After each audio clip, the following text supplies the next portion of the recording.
ಎಲ್ಲರಿಗೂ ಶ್ರೀ ಸತ್ಯದರ್ಶನ ವಾಹಿನಿಗೆ ಸ್ವಾಗತ ಸುಸ್ವಾಗತ.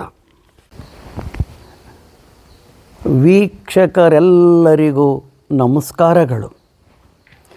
ನಮ್ಮ ಜಾತಕವನ್ನು ನಾವು ತಿಳಿಯಬೇಕೆಂದರೆ ಕೆಲವು ವಿಷಯಗಳನ್ನು ಪರಿಶೀಲಿಸಿ ತಿಳಿದುಕೊಳ್ಳಬೇಕಾಗುತ್ತದೆ.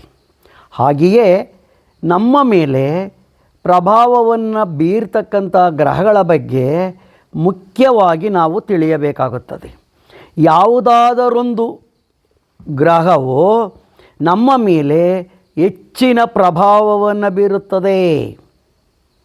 ಆಗ ಆ ಗ್ರಹದ ವರ್ತನೆಯಂತೆ ನಮ್ಮ ವರ್ತನೆಯು ಬಹುತೇಕ ಕಂಡುಬರುತ್ತದೆ ಎಂದು ಜ್ಯೋತಿಷ್ಯ ಶಾಸ್ತ್ರಜ್ಞರ ಅಭಿಮತವಾಗಿರುತ್ತದೆ. ಆದ್ದರಿಂದ ಗ್ರಹಗಳ ಸ್ವರೂಪವನ್ನು ನಾವು ತಿಳಿಯಬೇಕಾಗುತ್ತದೆ. ಮೊದಲಿಗೆ ಸೂರ್ಯಗ್ರಹದ ಸ್ವರೂಪ ಅಂದರೆ ಸೂರ್ಯದೇವನ ಸ್ವರೂಪ. ಸೂರ್ಯನು ಗುಂಗುರು ಕೂದಲುಳ್ಳತಕ್ಕಂಥವನು ಆಗಿರ್ತಾನೆ. ಹಾಗೆ ಸೂಕ್ಷ್ಮವಾಗಿರ್ತಕ್ಕಂಥ ಬುದ್ಧಿಯುಳ್ಳವನು, ಅಧಿಕವಾದಂಥ ಮೂರ್ಖತ್ವವನ್ನು ಉಳ್ಳವನು, ಸುಂದರವಾಗಿರ್ತಕ್ಕಂಥ ರೂಪವುಳ್ಳವನು, ಸಮವಾಗಿರ್ತಕ್ಕಂಥ ದೇಹ, ಸಮವಾಗಿ ಇರ್ತಕ್ಕಂಥ ದೇಹವುಳ್ಳವನು, ರಕ್ತ ಹಾಗೂ ಅರಿಶಿನಗಳ ಮೇಲೆ ದೃಷ್ಟಿಯನ್ನು ಉಳ್ಳತಕ್ಕಂಥವನು ಆಗಿರ್ತಾನೆ. ಅತ್ಯಂತ ಗೂಢವಾದ ಕಾಲುಗಳುಳ್ಳವನು ಅಂದರೆ ಬಲಿಷ್ಠವಾಗಿರ್ತಕ್ಕಂಥ ಕಾಲುಗಳು ಉಳ್ಳತಕ್ಕಂಥವನು, ಶೌರ್ಯ ಸ್ಥೈರ್ಯಗಳ ಜೊತೆಗೆ ಕೋಪವುಳ್ಳತಕ್ಕಂಥವನು ಆಗಿರ್ತಾನೆ. ಕೆಂಪು ಮತ್ತು ಕಪ್ಪು ಮಿಶ್ರಿತವಾದ ಅಂದರೆ ಸಾಧುಗಪ್ಪಾಗಿರ್ತಕ್ಕಂಥ ಮೈ ಬಣ್ಣವುಳ್ಳವನು ಕೂಡ ಆಗಿರ್ತಾನೆ. ಅದರ ಜೊತೆಗೆ ಪಿತ್ತ ಪ್ರಕೃತಿಯವನು. ಪಿತ್ತ, ಈಗ ನಾವು ಹೇಳಿದಾಗೆ ಕೆಲವರು ಹೇಳ್ತಾರೆ ನನಗೆ ಪಿತ್ತ ಆಗಿದೆ ಅಂತ. ಹಾಗೆ ಸೂರ್ಯನು ಕೂಡ ಪಿತ್ತ ಪ್ರಕೃತಿಯನ್ನು ಉಳ್ಳತಕ್ಕಂಥವನಾಗಿರ್ತಾನೆ. ಹಾಗೆ ಎಲುಬು, ಭತ್ತ, ಚೌಕು ಇವುಗಳ ಮೇಲೆ ಹಾಗೂ ಇತರ ದೊಡ್ಡ ಪದಾರ್ಥಗಳ ಮೇಲೆ ದೃಷ್ಟಿಯನ್ನು ಇಟ್ಟಿರ್ತಕ್ಕಂಥವನು ಸೂರ್ಯನಾಗಿರ್ತಾನೆ. ಇದು ಸೂರ್ಯಗ್ರಹದ ಸ್ವರೂಪ.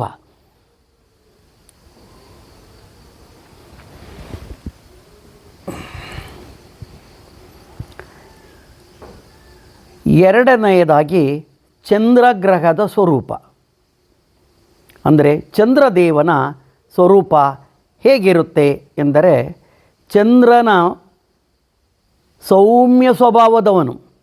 ಚಂದ್ರನಿಗೆ ತುಂಬ ಸೌಮ್ಯವಾಗಿರ್ತಕ್ಕಂಥ ಸ್ವಭಾವ ಇರುತ್ತೆ. ಕಾಂತಿಯುಕ್ತವಾಗಿರ್ತಕ್ಕಂಥ ಕಣ್ಣುಗಳನ್ನು ಉಳ್ತಕ್ಕಂಥವನು, ಮಧುರವಾದ ಮಾತುಗಳನ್ನಾಡ್ತಕ್ಕಂಥವನು, ಹಾಗೂ ಗೌರವ ವರ್ಣವುಳ್ಳತಕ್ಕಂಥವನು. ಮಧುರವಾದ ಮಾತುಗಳನ್ನಾಡ್ತಾನೆ, ಗೌರವ ವರ್ಣವನ್ನು ಕೂಡ ಇವನು ಉಳ್ಳವನಾಗಿರ್ತಾನೆ. ಕೃಶವಾದ ಅಂಗಾಂಗಗಳುಳ್ಳವನು, ಕೃಶವಾಗಿರ್ತಕ್ಕಂಥ ಅಂಗಾಂಗಗಳನ್ನು ಕೂಡ ಇವನು ಉಳ್ಳವನಾಗಿರ್ತಾನೆ. ಒಳ್ಳೆಯ ಹರೆಯದವನು, ತುಂಬ ಹರೆಯದವನು ಕೂಡ ಇವನಾಗಿರ್ತಾನೆ. ವಿದ್ವಾಂಸರಲ್ಲಿ ಮಿಗಿಲಾದವನು ಅಂದರೆ ಎಲ್ಲರಿಗಿನ್ನ ಹೆಚ್ಚು ವಿದ್ವಾಂಸನೂ ಕೂಡ ಇವನಾಗಿರ್ತಾನೆ. ಕಪ್ಪಾಗಿರ್ತಕ್ಕಂಥ ಕೂದಲುಗಳನ್ನು ಕೂಡ ಹೊಂದಿರ್ತಾನೆ. ವಾತ ಹಾಗೂ ಶ್ಲೇಷ್ಮದಿಂದ ಕೂಡಿದವನು.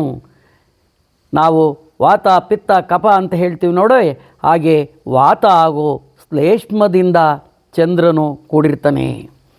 ಮಿತ್ರರಲ್ಲಿ ಅತ್ಯಂತ ಪ್ರೇಮವುಳ್ಳವನು, ಜೊತೆಗೆ ಅಂತಃಕರಣಿಯು, ಕ್ಷಾರಗಳಲ್ಲಿ ಆಸಕ್ತನು ಅಂದರೆ ಲವಣಗಳಲ್ಲಿ ಆಸಕ್ತನೂ ಆಗಿರ್ತಾನೆ. ಸ್ತ್ರೀ ಪುರುಷರ ಸಂಯೋಗದ ಸ್ವಭಾವದವನು, ಸ್ತ್ರೀ ಹಾಗೂ ಪುರುಷರ ಸಂಯೋಗದ ಸ್ವಭಾವವನ್ನು ಹೊಂದಿರ್ತಾನೆ. ಚಂಚಲನು, ಬಿಳಿಯ ವಸ್ತ್ರಗಳ ಮೇಲೆ ಹಾಗೂ ಅಂದರೆ ಬಿಳಿಯ ಬಟ್ಟೆಗಳ ಮೇಲೆ ಪ್ರೀತಿಯುಳ್ಳವನು ಆಗಿರ್ತಾನೆ. ಸ್ತ್ರೀ ಪುರುಷರ ಸಂಯೋಗದ ಸ್ವಭಾವದವನು, ಚಂಚಲನು, ಬಿಳಿಯ ವಸ್ತ್ರಗಳ ಮೇಲೆ ಅಂದರೆ ಬಟ್ಟೆಗಳ ಮೇಲೆ ಪ್ರೀತಿಯನ್ನು ಉಳ್ಳತಕ್ಕಂಥವನು ಚಂದ್ರನಾಗಿರ್ತಾನೆ. ಇವು ಚಂದ್ರನ ಸ್ವರೂಪಗಳು.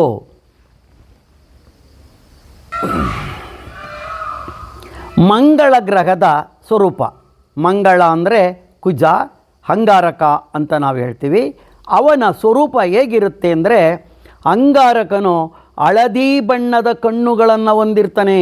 ಹಳದಿ ಬಣ್ಣದ ಕಣ್ಣುಗಳನ್ನುಳ್ಳವನು, ದೃಢವಾಗಿರ್ತಕ್ಕಂಥ ಶರೀರವುಳ್ಳವನು, ಹಾಗೂ ದರ್ಪ, ಹೆಚ್ಚು ದರ್ಪವನ್ನು ಉಳ್ಳತಕ್ಕಂಥವನು ಮಂಗಳನಾಗಿರ್ತಾನೆ.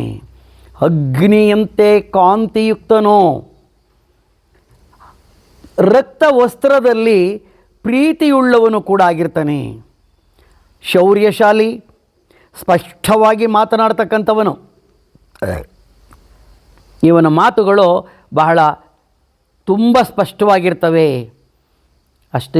ಅಷ್ಟೇ ಅಲ್ಲ, ಹಿಂಸಾ ಸ್ವಭಾವದಿಂದ ಕೂಡಿದವನು. ಮಂಗಳನು ಹಿಂಸೆಯ ಸ್ವಭಾವದಿಂದ ಕೂಡಿರ್ತಾನೆ. ಪ್ರಾಯಸ್ಥ,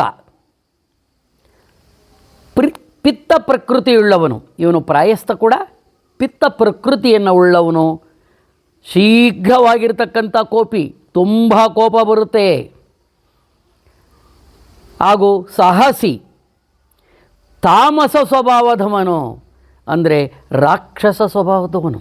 ಸಿಟ್ಟು ಬಂದರೆ ಇವನನ್ನು ತಡೆಯೋದಕ್ಕೆ ಯಾರ ಕೈಯಿಂದಲೂ ಆಗೋದಿಲ್ಲ. ಬಿಳುಪು ಕೆಂಪು ಮಿಶ್ರವಾಗಿರ್ತಕ್ಕಂಥ ಶರೀರ, ಬಿಳುಪು ಮತ್ತು ಕೆಂಪು ಬಣ್ಣದ ಮಿಶ್ರವಾಗಿರ್ತಕ್ಕಂಥ ಸ್ವಭಾವದವನು ಕೂಡ ಆಗಿರ್ತಾನೆ.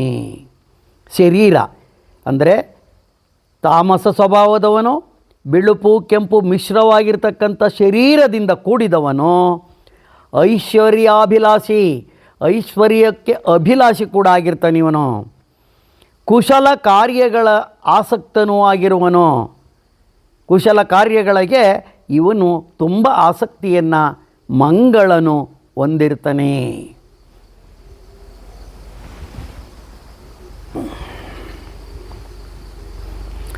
ಬುಧ ಗ್ರಹದ ಸ್ವರೂಪ. ಬುಧನು ಸ್ವಲ್ಪ ಕೆಂಪು ಮಿಶ್ರವಾಗಿರ್ತಕ್ಕಂಥ ಕಣ್ಣುಗಳನ್ನು ಉಳ್ಳವನಾಗಿರ್ತಾನೆ. ಎಲ್ಲರಿಗೂ ಸ್ವಕೀಯ ಜನಗಳಂತೆ ನೋಡ್ತಕ್ಕಂಥವನು ಕೂಡ ಆಗಿರ್ತಾನೆ. ಎಲ್ಲರೂ ಕೂಡ ನನ್ನ ಸ್ವಂತ ಜನಗಳಂತೆ, ಸ್ವಕೀಯ ಜನಗಳಂತೆ, ಬಂಧು ಬಾಂಧವರಂತೆ ನೋಡ್ತಕ್ಕಂಥ ಗುಣ ಬುಧನಲ್ಲಿ ಇರುತ್ತೆ. ಪ್ರಿಯ ವಚನಗಳನ್ನು ಆಡ್ತಕ್ಕಂಥವನು, ಪ್ರೀತಿಯ ಮಾತುಗಳನ್ನು ಇವನಾಡ್ತಾನೆ. ಹಸಿರು ಎಲೆಗಳಂತೆ ಮೈ ಬಣ್ಣವನ್ನು ಕೂಡ ಹೊಂದಿರ್ತಾನೆ. ಇವನಿಗೆ ರಾಜಸ ಪ್ರಧಾನವಾಗಿರ್ತಕ್ಕಂಥ ಗುಣ ಇವನಲ್ಲಿರುತ್ತೆ. ತುಂಬ ಧರ್ಮ ಬುದ್ಧಿಯುಳ್ಳವನು, ಐಶ್ವರ್ಯವಂತನು. ತುಂಬ ಧರ್ಮ ಬುದ್ಧಿ ಕೂಡ ಇರುತ್ತೆ, ಐಶ್ವರ್ಯವಂತನು ಕೂಡ ಆಗಿರ್ತಾನೆ. ಸ್ತ್ರೀಯರ ದೋಷಗಳಿಂದೊಡಗೂಡಿದವನು. ಸ್ತ್ರೀಯರಿಗೆ ಇರ್ತಕ್ಕಂಥ ದೋಷಗಳು ಏನಿವೆಯೋ ಅವು ಬುಧನಲ್ಲಿ ಕಂಡುಬರ್ತವೆ. ಯಾವಾಗಲೂ ಸಂತೋಷವುಳ್ಳವನು, ವ್ಯವಹಾರದಲ್ಲಿ ತುಂಬ ನಿಪುಣನು,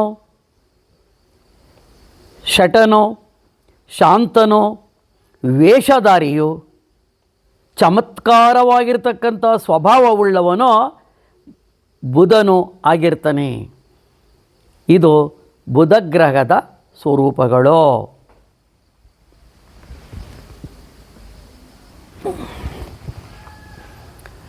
ಗುರುಗ್ರಹದ ಸ್ವರೂಪಗಳು. ಗುರುವು ಸ್ವಲ್ಪ ಹಳದಿ ಬಣ್ಣವನ್ನು ಹೊಂದಿರ್ತಾನೆ. 4 ವೇದಗಳನ್ನು ಬಲ್ಲವನು, ರಾಜತಂತ್ರದಲ್ಲಿ ಅದ್ವಿತೀಯನು, ಚತುರನು, ಬಲಿಷ್ಠನು, ಸುವರ್ಣದಂತೆ ಅಂದರೆ ಚಿನ್ನದಂತೆ ಮೈಬಣ್ಣವುಳ್ಳವನು ಕೂಡ ಆಗಿರ್ತಾನೆ. ದೃಢವಾಗಿರ್ತಕ್ಕಂಥ ಶರೀರ, ವಿಸ್ತಾರವಾಗಿರ್ತಕ್ಕಂಥ ಭುಜಗಳು, ಹಾಗೂ ಕ್ಷಮಾಗುಣವುಳ್ಳವನು. ಏನೇ ಆದರೂ ಕೂಡ ಕ್ಷಮೆಯ ಗುಣವನ್ನು ಇವನು ಉಳ್ಳವನಾಗಿರ್ತಾನೆ. ಧರ್ಮದಲ್ಲಿ ಅತ್ಯಂತ ಆಸಕ್ತನು, ನೀತಿ ನಿಪುಣನು, ಪಿತಾಂಬರಧಾರಿ, ಯಾವಾಗಲೂ ಪಿತಾಂಬರವನ್ನೇ ತೊಡಬೇಕು ಎಂಬತಕ್ಕಂಥ ಅಭಿಲಾಷೆಯುಳ್ಳವನು. ಶ್ರಮ ಸಹಿಷ್ಣುವು ಆಗಿರ್ತಕ್ಕಂಥವನು ಆಗಿರ್ತಾನೆ. ಅದರ ಜೊತೆಗೆ ಗುರುವು ತುಂಬ ಪರೋಪಕಾರ ಮನೋಭಾವದಿಂದ ಕೂಡಿರುತ್ತಾನೆ. ಇವಿಷ್ಟು ಗುರುಗ್ರಹದ ಸ್ವರೂಪಗಳು.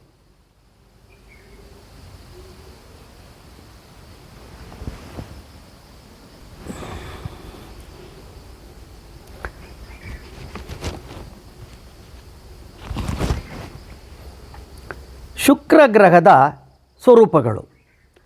ಶುಕ್ರನು ದೀರ್ಘವಾದ ಭುಜಗಳನ್ನು ಹೊಂದಿರ್ತಾನೆ. ಪ್ರಕಾಶಮಾನವಾಗಿರ್ತಕ್ಕಂಥ ಕಾಂತಿಯನ್ನು ಹೊಂದಿರ್ತಾನೆ. ಹಾಗೂ ಬಿಳಿ ಕಾಂತಿಯುಕ್ತನಾದವನು, ಬಿಳೆಯ ಕಾಂತಿಯುಕ್ತವನಾದವನು, ಬೆಳ್ಳಗೆ ತುಂಬ ಸುರದ್ರೂಪಿಯಾಗಿರ್ತಾನೆ. ಕಪ್ಪಾಗಿರ್ತಕ್ಕಂಥ ಕಿರಿದಾಗಿರ್ತಕ್ಕಂಥ ಕೂದಲು ಇವನು ಹೊಂದಿರ್ತಾನೆ.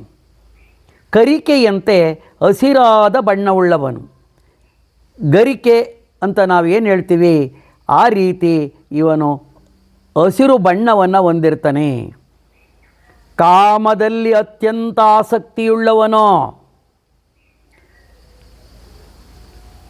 ಕಾಮದಲ್ಲಿ ಅತ್ಯಂತ ಆಸಕ್ತಿಯುಳ್ಳವನು.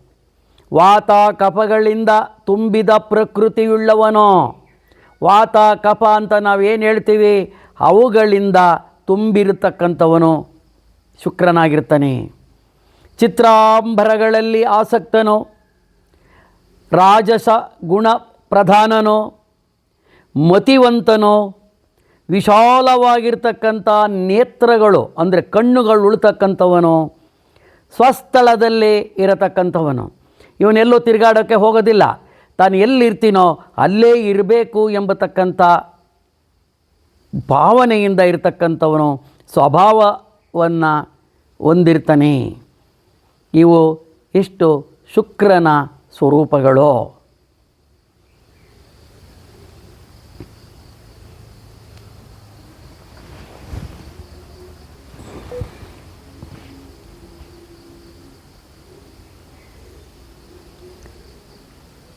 ಶನಿ ಗ್ರಹದ ಸ್ವರೂಪಗಳು.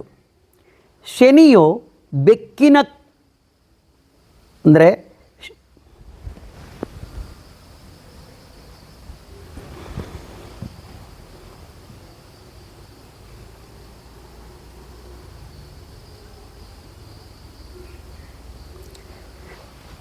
ಶನಿ ಗ್ರಹದ ಸ್ವರೂಪಗಳು.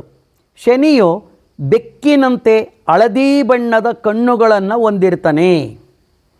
ಕೃಶವಾಗಿರ್ತಕ್ಕಂಥ ಶರೀರವುಳ್ಳವನು.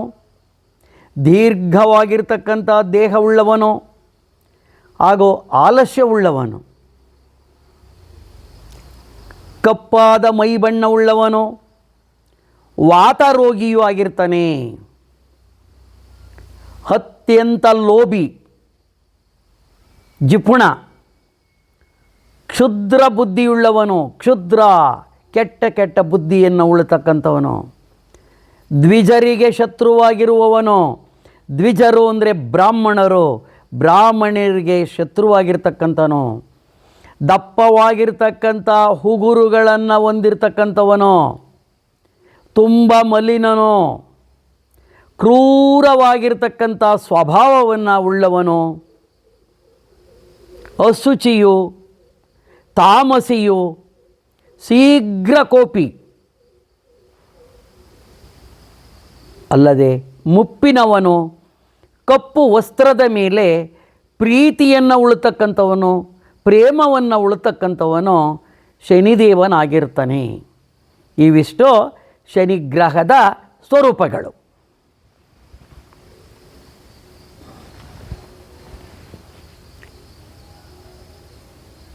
ಈಗ ಇದುವರೆವಿಗೂ 7 ಗ್ರಹಗಳ ಸ್ವರೂಪವನ್ನು ತಿಳಿದೆವು. ಈಗ ರಾಹು ಕೇತುಗಳ ಬಗ್ಗೆ ಸ್ವರೂಪಗಳನ್ನು ತಿಳಿಯಬೇಕು ಎನ್ನುವುದಾದರೆ ಖಂಡಿತವಾಗಿಯೂ ರಾಹು ಕೇತುಗಳಿಬ್ಬರೂ ನಿಜವಾಗಿರ್ತಕ್ಕಂಥ ಗ್ರಹಗಳಲ್ಲ. ಆದ್ದರಿಂದ ಅವರಿಗೆ ಯಾವುದೇ ರೀತಿಯ ಸ್ವರೂಪಗಳು ಇಲ್ಲ.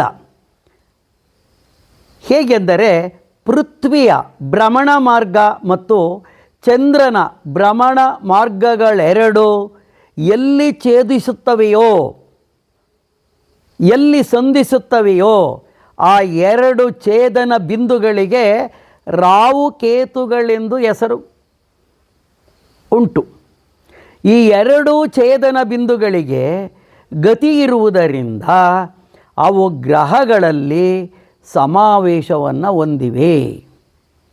ಕಲ್ಪನೆಯಲ್ಲಿ ಹಾವಿನ ರುಂಡ ಮುಂಡಕ್ಕೆ ಹೋಲಿಸಲಾಗಿದೆ. ಅಂದರೆ ರಾಹು ಮತ್ತು ಕೇತುಗಳಿಗೆ ಯಾವುದೇ ರೀತಿಯ ಸ್ವರೂಪಗಳು ಇರುವುದಿಲ್ಲ. ಇಲ್ಲಿಗೆ ಗ್ರಹಗಳ ಸ್ವರೂಪವನ್ನು ಮುಗಿಸುತ್ತಿದ್ದೇನೆ. ದಯವಿಟ್ಟು ನೀವಿನ್ನು ನಮ್ಮ ವಾಹಿನಿಗೆ ಸಬ್ಸ್ಕ್ರೈಬ್ ಆಗಿಲ್ಲದಿದ್ದರೆ ಸಬ್ಸ್ಕ್ರೈಬ್ ಮಾಡಿಕೊಳ್ಳಿ ಹಾಗೂ ಲೈಕ್ ಕೊಡುವುದನ್ನು ಖಂಡಿತವಾಗಿಯೂ ಮರೆಯಬೇಡಿ. ಧನ್ಯವಾದಗಳು.